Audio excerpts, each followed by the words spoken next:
So great to moderate this panel with absolutely an esteemed audience.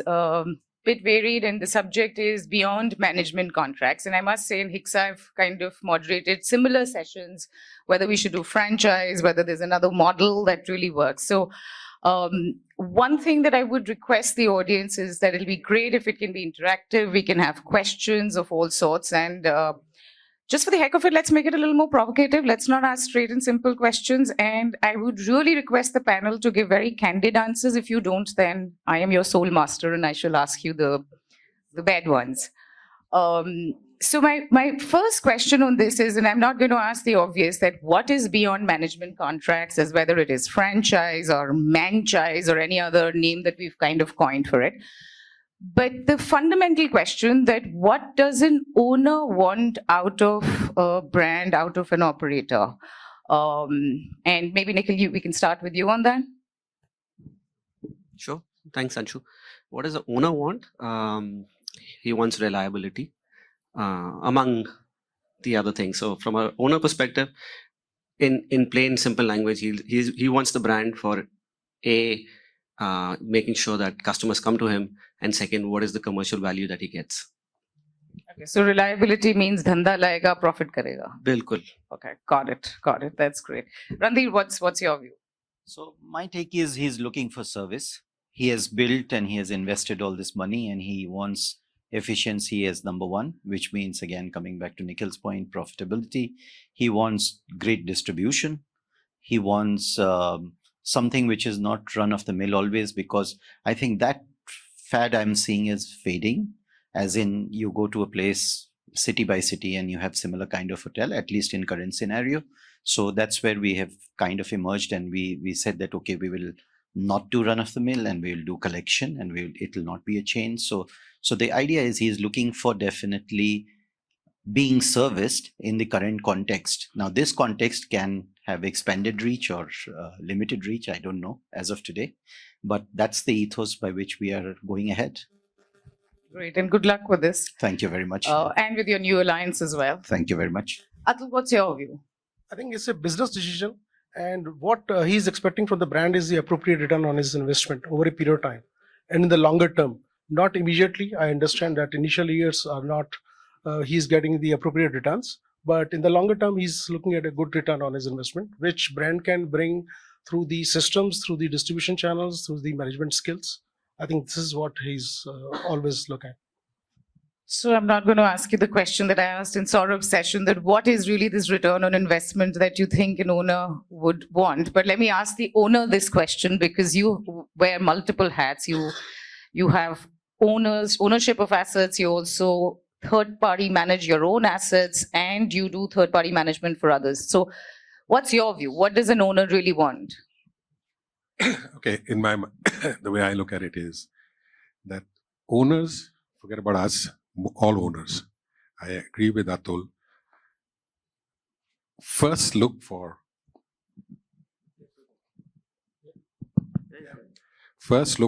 a good return on their investments, and I think that is primary. After that, of course, is having a great brand, a good hotel, good service. Everything is secondary, but a good return on his investment is primary. So that's the way I look at it. Great. And even in our hotels, we look at sustained return on investments, and that's important. So which means you're going beyond the operating profitability. You're actually talking of ROCE in a manner of Absolutely, speaking. it goes beyond the below the GOP. We're looking at being able to, service our debts, etc. So it goes beyond that.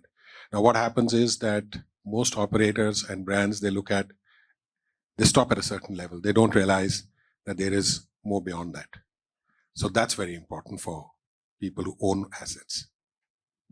Great. And what kind of, so there is, of course, the traditional management contracts that we are all very familiar with, and there is an X amount that the operator takes out of it. What are the different formats that you think that will emerge? I mean, there is a franchise, there's manchise. Is there anything else? Do you think third-party management will actually come into the fray and will be mainstream in this industry in India? Sorry. No, go ahead. So third-party management is a model that is very prevalent in the US and UK, in a lot of Europe. So it's going to happen here as well. It is the future. Okay, to my mind, brands must concentrate on actually furthering the value that they add to a business in terms of ability to create recall, get more business, marketing, so on and so forth. I mean, today we have companies that own, and with all due respect, 18 brands, 32 brands. They charge for marketing. How are they justifying which brand out of those 32 or 18 is being globally, being exposed? Okay, so a guy opens a brand in the NCR, opens a hotel, specific brand. Okay, he's charged a fairly tall amount for marketing, which is for global exposure. How is that distribution taking place? Is it transparent? This is what brands need to clarify, work on, and get greater exposure for. And forget about managing. They should outsource this to operators who bring in a lot of local knowledge, who are very specific in what they're doing. And specificity has been a topic which has been coming up time and again in various forums. Are brands able to specifically manage hotels and bring down costs? It's not, I mean, I'm telling you, third-party operators are far more efficient in that.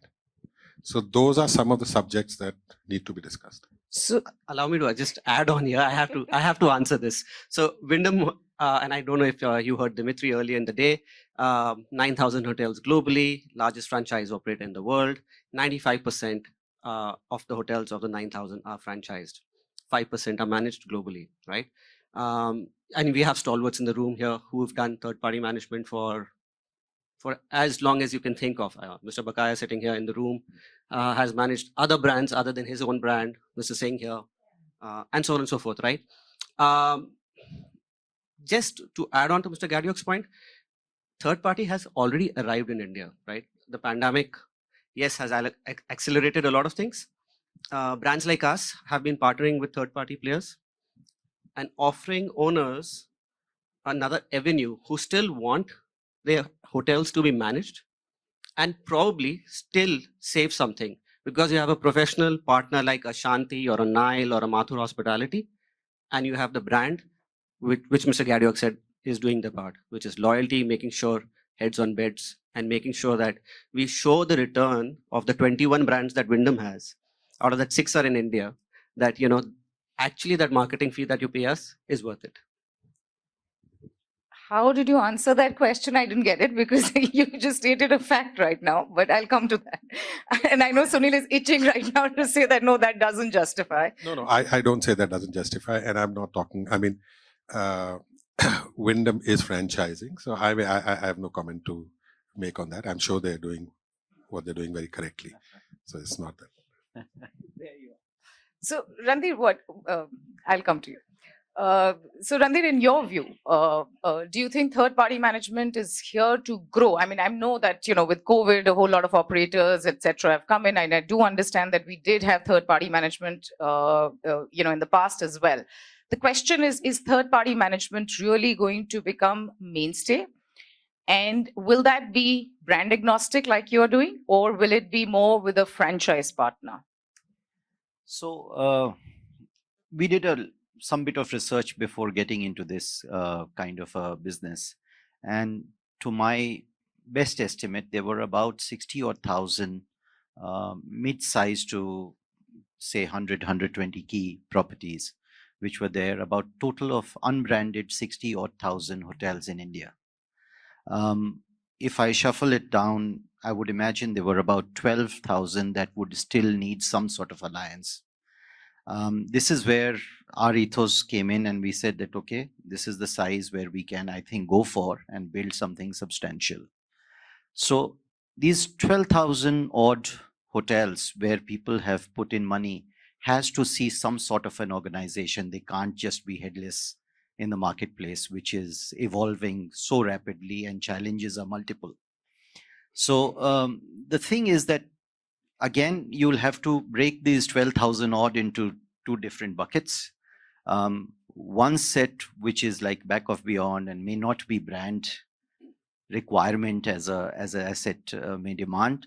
So may not have the third party management essentially, but we'll have some sort of an organization, which is where this collection concept comes in.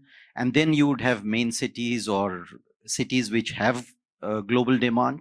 And that's where we will have to get into a third party management for sure.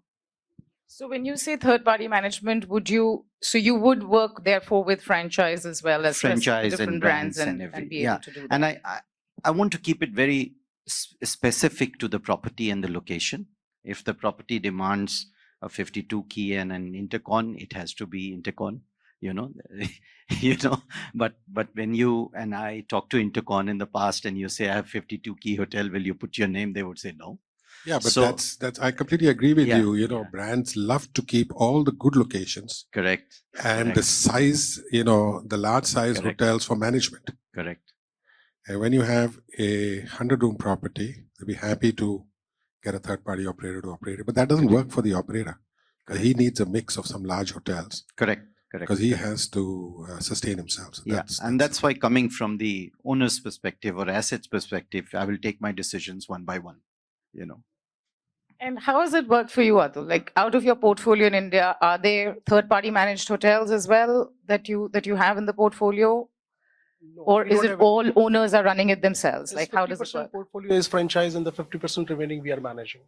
So there's no third party operator yet, but we are open for such alliance in the future if we get a value add on for our owners basically. But yes, as of now, no. Okay, I so also need to add one more small thing.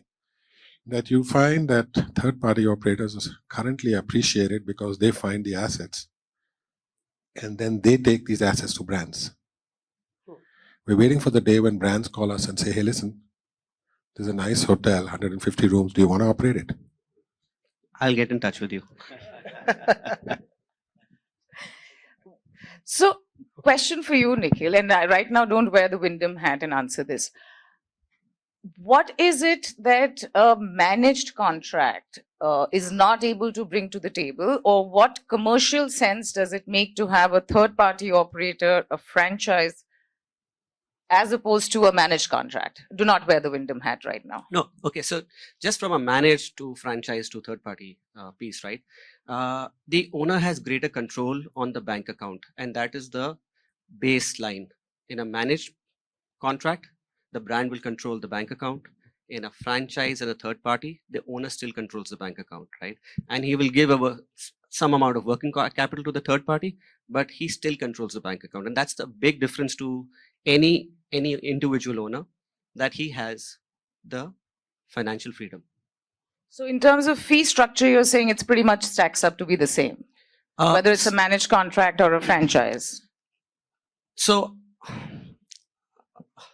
well, our franchise fees is higher than some other brands that manage, but that's besides the point. But for an owner who is looking for a managed hotel and he still would like to partner with us, we today have 2 agreements, one with Nile, one with Mathur Hospitality, and we are also doing 2 others in the near future coming soon. We also work with Shanti Hospitality. So I believe that our combined fees will still be less than what that owner will pay to another brand in a managed. I'm talking about international brands here, just to clarify that piece. That would be still less what he'd pay us than what he would have paid as a managed portfolio. May I add something? I don't want to sound, however, why sometimes it is less as a combined fee is because the operator cuts his fees drastically to retain the project. Sometimes we feel that we find that the brand's management fees is almost, I'm not saying exactly the same as the franchise fee. So in which case, This morning, I think Navjeet almost said that we don't have the responsibility, but and then he cut short. What he meant was we don't have the responsibility, but we have all the fun and we keep our books open. It is because the operator is sometimes forced to cut his fee, and we really hope that brands in the future will become more sensitive to this and let the operator's fee also be relatively decent for him to survive. I think that is a critical thing, because over a period, third-party operations is here to stay. That's not going away for reasons more than one. And what he rightly said, there is going to be greater financial engagement in terms the owner will have greater financial engagement, which is very critical to it. So all that, and that's sometimes that is almost a deal maker for us. So in that respect, third-party operators are here to stay. I hope we can partner brands more effectively and financially more viably. So, sorry, you wanted to say something? So, this is a subject which is like the Indian politics, very polarized. There is a viewpoint which is that franchise works and franchise is the only way to, or is the most scalable model, get your foot in the door, leave the strategy behind. If the strategy is about scale, then you may have to do certain trade-offs and get it.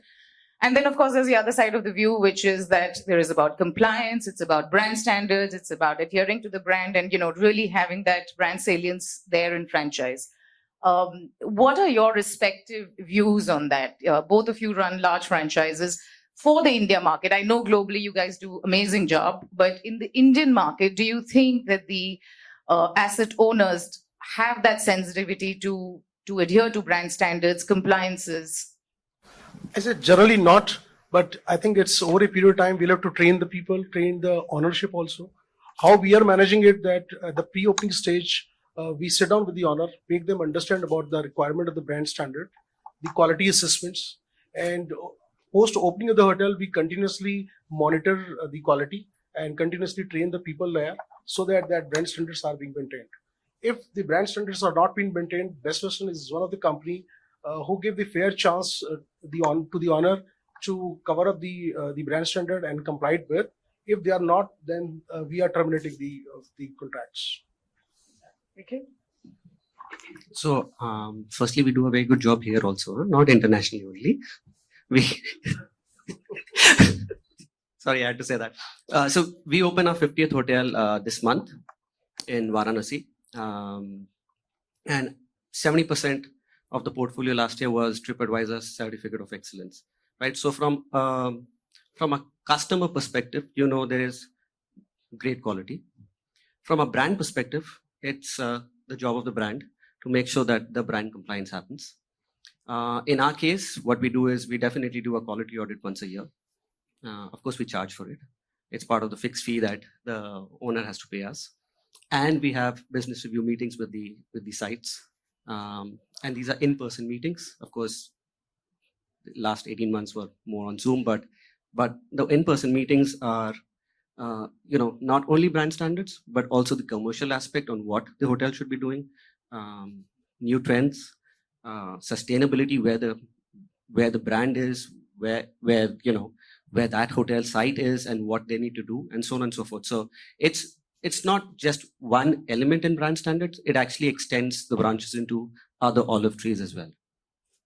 So, the funny bit is, and there was a recent study, I think that's done in the US right now, and the results say that across the board, there has been a drop in customer satisfaction, which I think all of us as hotels have seen it because, we've all trimmed our costs and there is a different customer base that's coming. But the interesting bit that it said is it named about 15 of the top operators, the third-party operators in the US, which is, of course, a big market, and said that the decline there is actually 20% more than the brand. So the third-party operator decline of guest satisfaction is 20% higher. Do you think that that's also the case that happens in India? Because in a third-party case, you in a third-party management, are we very stringent in in operations? Are we, because flexibility is one of the things that you all mentioned in some format for owners is available, right? So does that flexibility actually come and hit you on the guest satisfaction, guest standards standpoint? So, according to me, actually, we had a fairly good run. Our costs were aligned completely, keeping customer in the focus. We were very agile, so we could take decisions pretty fast. Like Nikhil said, about 3 of the operating hotels during the trouble zone, which were the only 3 operating between the first and the second pandemic, they all registered an excellent TripAdvisor review. Otherwise, we also have an internal review system. And we actually were pretty good, both on the revenue side of those operations and customer satisfaction side. And we brought in a lot of innovation. We went into pre-plated food, designing those foods, etc. And it worked pretty well. So I'm not too sure that in Indian context, that impact was there. Okay. Yeah, I'll just add. Actually, I think, and we've seen this globally, we've seen breakfast scores come down globally because the breakfast spread shrunk everywhere, and India is no different, right? So that's one attribute. The second attribute is customers were not looking at hygiene and sanitization the way they were in the past. So they're not, I wouldn't say the scores are bad, but it's just that the customer is that much more critical today and wants to see a certain level of hygiene or wants to see it visually. Like McDonald's, you'll always see a guy, sweeping the floor is the visual theater or the visual cue. So customers really want to see that visual cue of hygiene when they're at the sites. So those are the 2 attributes that I think have really had an effect. Sorry. So one of the things that comes to mind, which is usually an elephant in the room for most of us hoteliers, is the sweet spot of inventory. Like how much should be the right inventory, and only then will we do a management contract, or then only the big brands will come in and do a franchise and stuff like that. Do you see that the alternate methods of engagement today are going to work, and you'll be able to look at 50 room assets, under 50 room assets, which typically today the owners are probably managing it themselves. So Atul, do you have any restriction on inventory when you're looking at an asset? No, we don't have. In fact, we are managing hotels less than 50 rooms also. Because what we offer them is that the owners are not well versed with the brand standards, and they're not well versed with the industry practices. So we guide them, we handhold them, and we give them complete training. We give them MIS system and food and beverage inputs. So during the pre-opening stage and the post-opening, we provide all inputs. So for us, number of rooms are not important at all. To give an example, we just opened a hotel, 20-key boutique hotel at Jallianwala Bagh. So location, you can't beat that location. It's a managed hotel. It's just 20 rooms and 1 F&B outlet, pure vegetarian. And did you impose any systems, technology costs, and anything else? It's just the PMS system. That's it. We understand that the back of the house system doesn't work there. It's not a large operation. So we just the PMS system and the point of sales. That's it. Yeah, which usually breaks the camel's back, right? Most tech of large brands is the most expensive part of it. But in our case, it's not very, very costly. Okay. And it's doing fine. I mean, location is fantastic there. So, Randhir, what about you? So, according to me, let me pass this for now. Yeah, let me come back to this. Okay. Nikhil, do you ever have inventory as a restriction? Is that a bottleneck? We do. And our feasibility says that anything under 50 keys it's not worth it for the owner because of our fixed costs, right? So anything below 50 keys for us, irrespective of the brand, whether it's a Days, whether it's a Howard Johnson or Encore, where we end up doing smaller inventory, 70 keys, 80 keys, 50 keys plus. The costs, I mean, they'll do it because they're excited about the brand, but 2 years later, they're going to cry on the fixed cost that they're paying us. So it's not worth it in the long run for them. So you would only do hotels which are upwards of 50 keys, or is it upwards of 80? So it's not that we don't have an exception. We have an exception, but that hotel, so I'll give you the exception. It's a Ramada in Mussoorie, which is 45 keys. It was a Silverton earlier. And it has extremely high ADRs. And we were confident that our fees is going to come through for that site. And that's why we did it, not otherwise. Sunil, how do you see it? So the way we look at it is that very often we are forced to, or we advise the asset owner on a correct brand fit. The parameters that define that and drive that are basically your location, the kind of business, and the kind of revenues and profitability that would emerge in such a thing. So you advise the owner of a correct brand fit. And that is very important for the owner. So less than 50 rooms or 50 rooms, sometimes even 75 rooms. Look, we have Hyatt Regencies of 240 rooms, but we have a Hyatt Regency of 90 in Dharamsala. And that's a forerunner. I mean, the profitability there is amazing. On the other hand, in Mussoorie, in Dehradun, we have a 65-key hotel with a 47% GOP COVID time. Now, these are pure magic in places where you didn't think things would happen, but they do happen, right? So sometimes we have to advise the owners and tell them that, look, this brand is not going to work for you because it's going to be too expensive for you, right? And it's, your ROI is not going to sustain. Your profitability is not going to sustain such expenses. Sorry, your revenues. So that's important. That's how we look at it. But yes, brands also are sometimes very inflexible in terms of the number of rooms they want on a particular brand. And that's okay. That's the way they look at it. They want a certain amount of return or they want a certain amount of fees. So that's the way it is.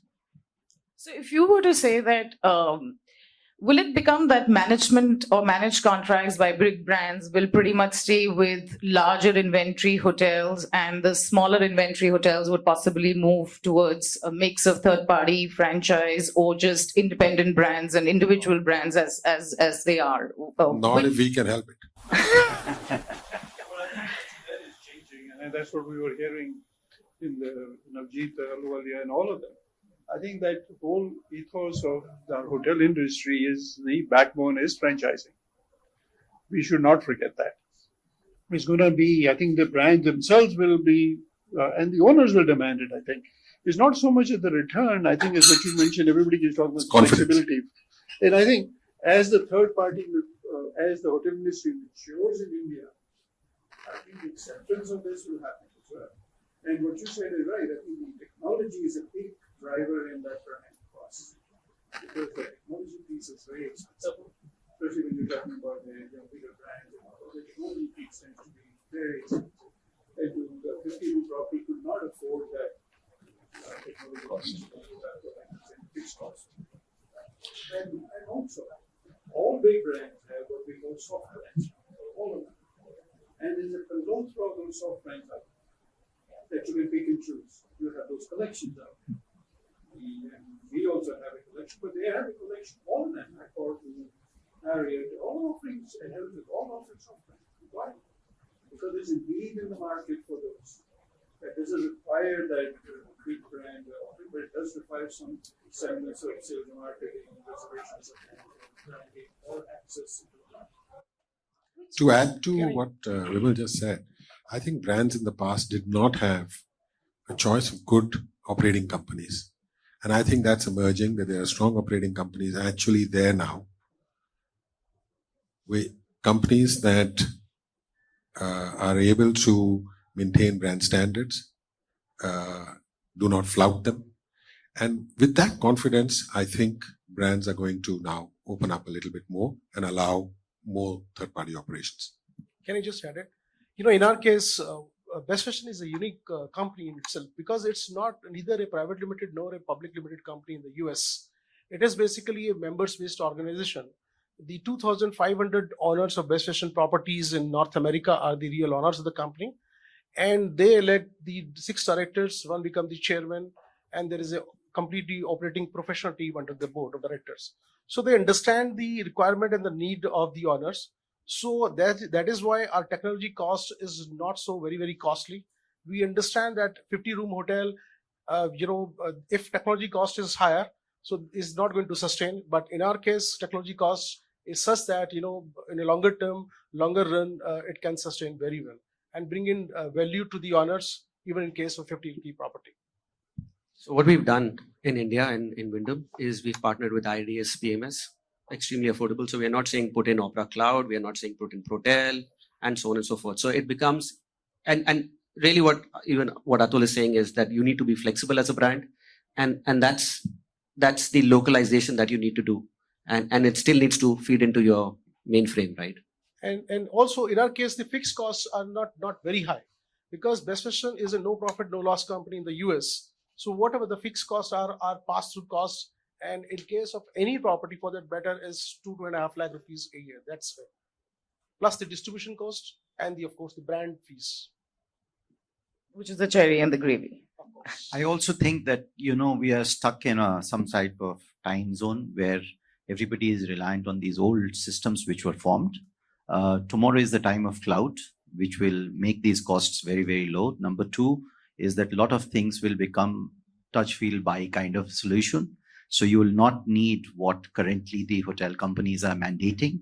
Airbnb has shown this. It's completely very simple process through which it's a bit like Facebook. You upload your picture, you put a price and you get bought. Similarly, you will see in hotels of certain size definitely going for that kind of solution. And this technology cost has to also see its end of the day at some stage.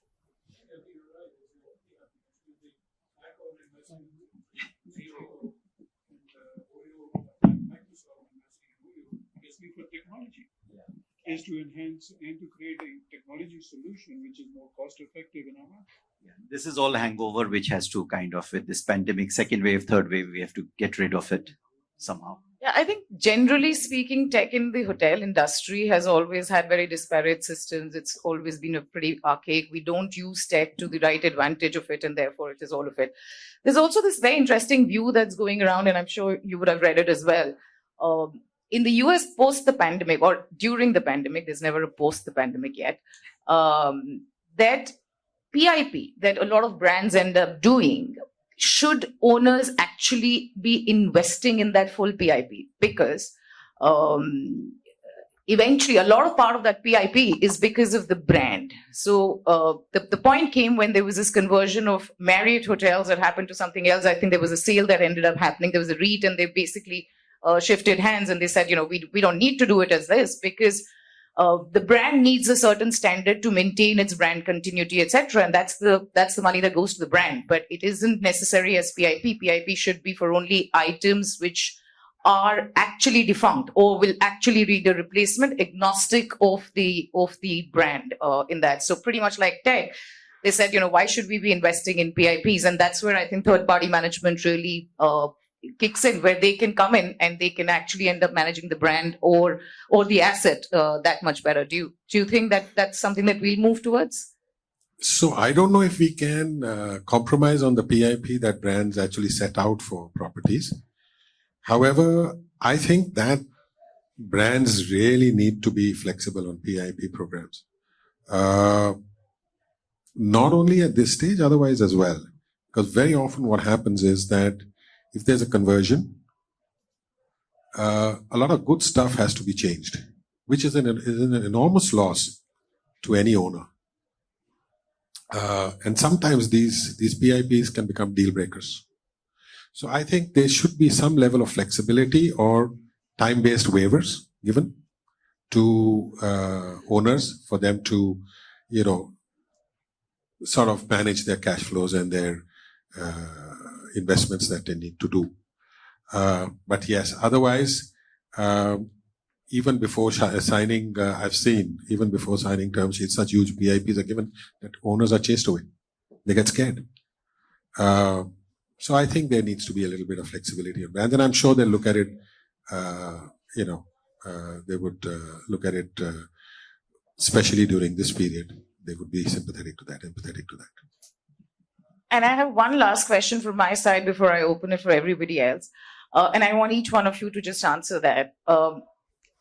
So far, and many of our discussions have always been about operators, owners, third-party management. From a customer centricity perspective, because eventually we should all be businesses which use tech to certain advantage, and it has to be a customer centric business. And I think all of us as an industry should start having that outward inward way of looking at things, right? Which format, as per you, would, and please don't give answers because that's your representative company, going forward, which format do you think is going to be the most customer centric format? Because it's going to be a buyer's market anytime, right? So which format do you think is the best? I think from the customer's perspective is neither a format actually, because he's not aware whether a property is franchised or managed. What he look at it is a property with a brand name attached to it. And then there are expectations from that brand standards the property must be maintaining. As actually customer is looking at the hygiene standards, good food, comfortable beds, and comfortable stay. Sorry, so I think my mistake. I should have elaborated or clarified on it. What I meant is that which format brings in a lot more customer centricity, that you think like a consumer and you put in standards, products, services, which are more as relevant to what a consumer wants today. It isn't brand standards that have been set in the past over, X years back, but are more relevant to today's consumer, are more agile towards today's consumer. And I'm not talking COVID as that period. I'm generally speaking that which format allows the relevance, agility to be there. You want me to answer that? Sorry. No, go ahead. Okay, You'll both get your chance, so please pick. Okay, so to answer your question, brand standards lay out the minimums. Okay, the minimum standards are specified. It's up to, that's purely in our hand, and the brand does not interfere in that. So I feel we are able to do a bit more. Yeah, from my perspective, I think basically brand should limit itself to look, feel, safety, security on the asset basis. The service is a very localized issue. It depends a lot on what my real customer is and how do I satisfy his need. And therefore, there is need for brands to divide this piece. Yes, you do mandate whether it should be 9 inches mattress or 12 inches. But at that point, please stop. Don't say that buy this particular linen from X place or Y place, because I have different challenges. I can buy Frette today in back of beyond, but how do I wash it? What do I do with it? So there is a gap here again. And that's why companies such as ours, which is then focusing locally on the customer, is a better solution today versus a brand which decides something happens in Paris and therefore it should happen in India, has to stop at some stage as far as customer is concerned. Okay. So I have to just answer Randhir, because from a brand perspective, and I want to say that most brands are flexible, and I can speak on behalf of Wyndham. When we tell you to buy a mattress, we do not specify the brand. We just tell you the specification, right? When we tell you to buy a 40-inch TV, we don't tell you it should be a Sony. It just needs to be a 40-inch. So I think all brands have moved in that, or are moving in that range. To answer Anshu's question, from a customer perspective, it really doesn't matter. I think brands are today more nimble than what they were in the past. And it is for the brand to ensure that the customer experience is seamless, whether it's a managed hotel or franchise hotel or third-party hotel. That's really what the brand's job is. And that's where it stops. Are there any questions from the audience? Would anyone like to ask any of the panel anything, any views?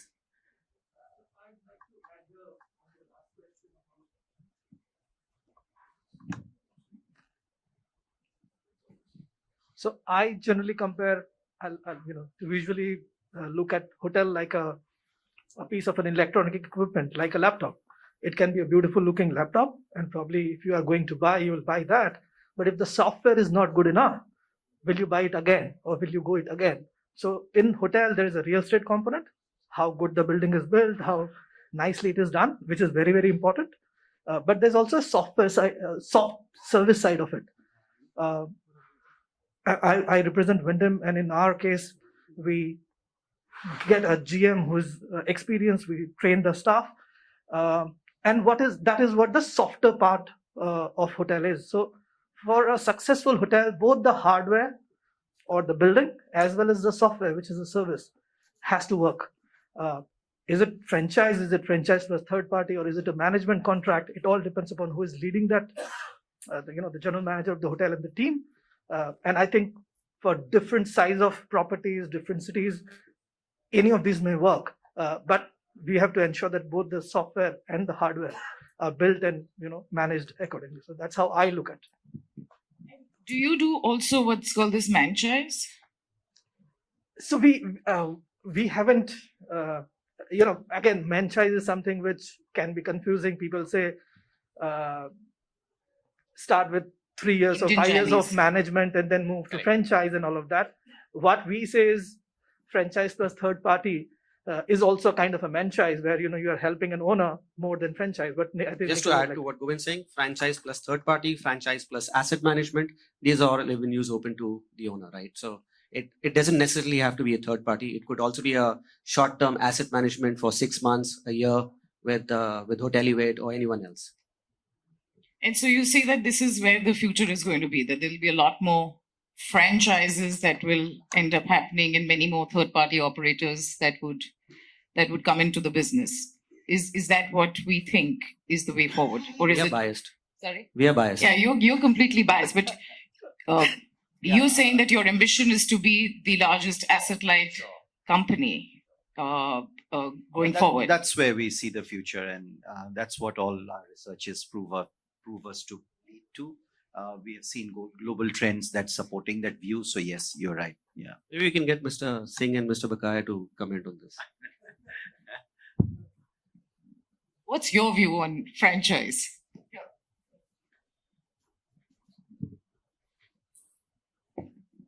So I think it's a little too presumptuous to assume that third party is the future. For an owner to give you his property, you would have to have a reputation of integrity and delivery.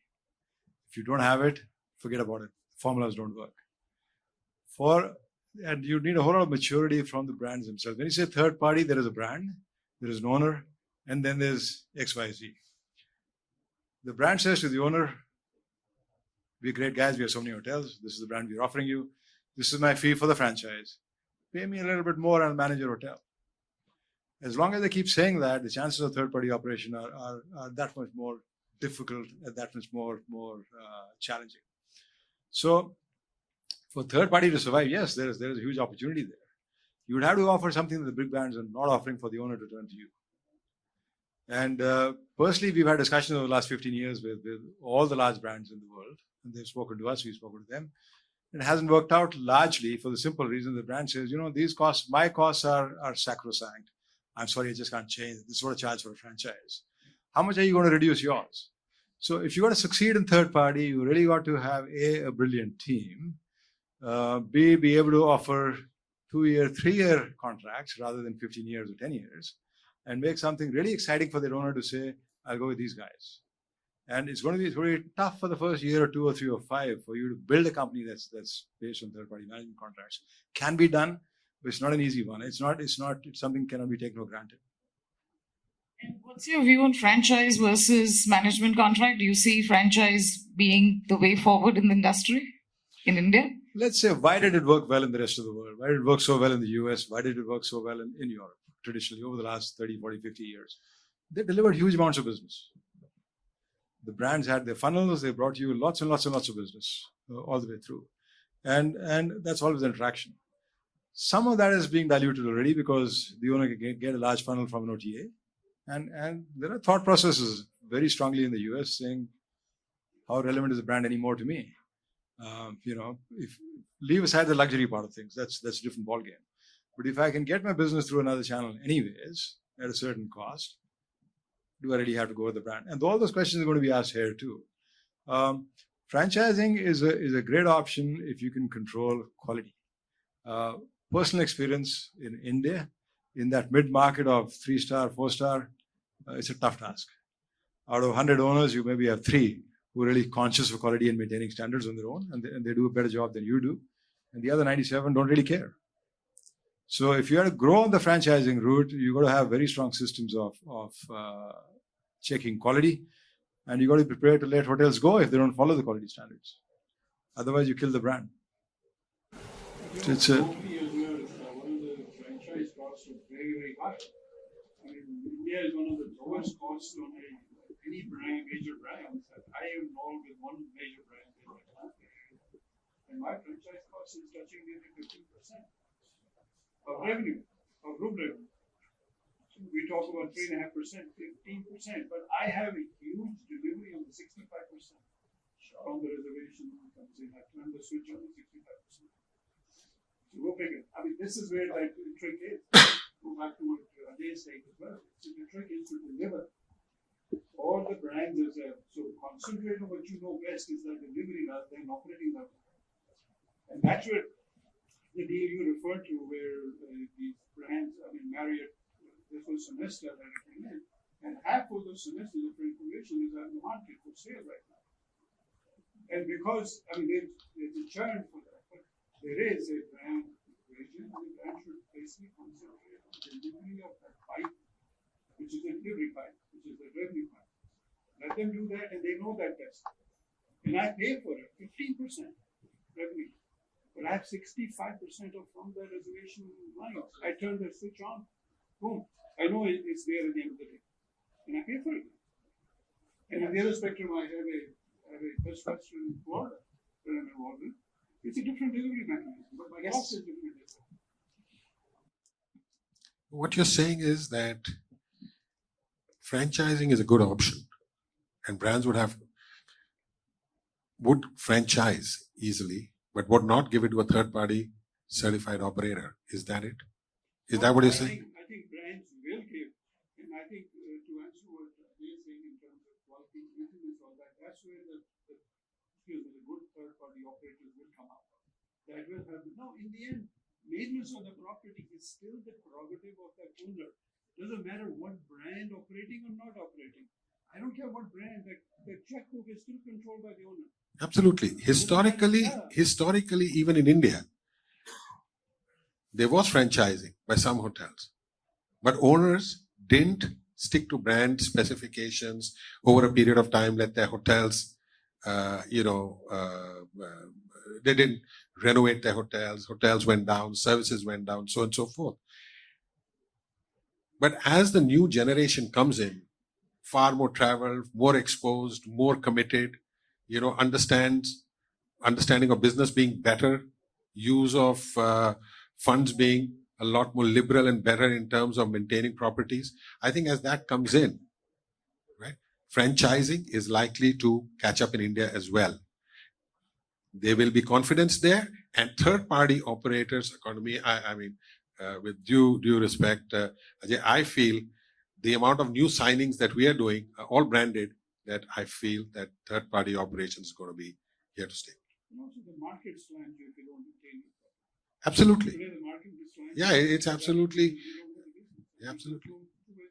They're very unforgiving. So you have your hotels better look good now, whether it's franchise managed or third-party managed, whichever.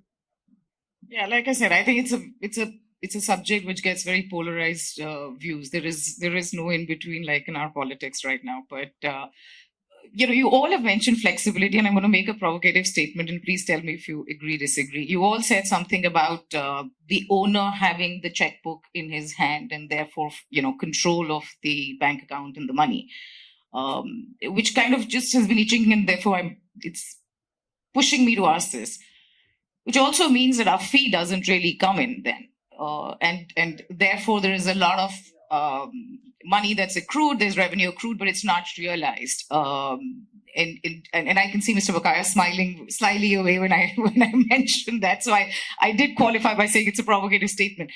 Do you see that as a concern? Do you have owners of this sort? Yes, that's a major concern today. I think for all of us, major concern is to realization of our fees. Our fees is not realized in time. I think sustainability of the organization is very, very important. So owners at one point in time, they look at the contribution from the brand, what brand has delivered to them. On the other side, they are not sensitive to the need that the brand also needs to run the offices, and of course they need money to pay off. That's very important. Appreciate your candor. Nikhil? So, I think that's true for all brands and in all categories, managed or franchised. Right? It's not. No, it's not. It's reality. It is the reality, right? And it's the brand's prerogative and the engagement to make sure that they get paid for the services delivered. But the reality is, it's true for all. I mean, we can dwell in this more in detail, but I know for a fact that it's an issue with other brands as well. Yeah, I think that there is a solution as well. On a smaller scale, what we have managed to do is to channel some of the revenues through the company to the hotel. So there is a bit of adjustment that you are able to do. These are happening on smaller scales, but I've tested a certain model. So where if you get the sale into the company and then pay to the owner and you reach some sort of an understanding, it works on a certain size, but it is not working. I mean, I have not tested it on the larger formats for sure. You can't do it legally. So I'll just tell you, no. So there is a clear regulation right now, which is aiding you today, as of today. If you set up a payments bank, for example, you're able to do that. You are not being able to do that if you're Wyndham versus whatever. But there is a via media, but as I said, it's test in progress. So work in progress kind of thing. That's great. Thank you. Thank you very much. It's been a great conversation, and I hope we all got some good takeaways out of it. So thank you very much, and thank you for your candor, everyone.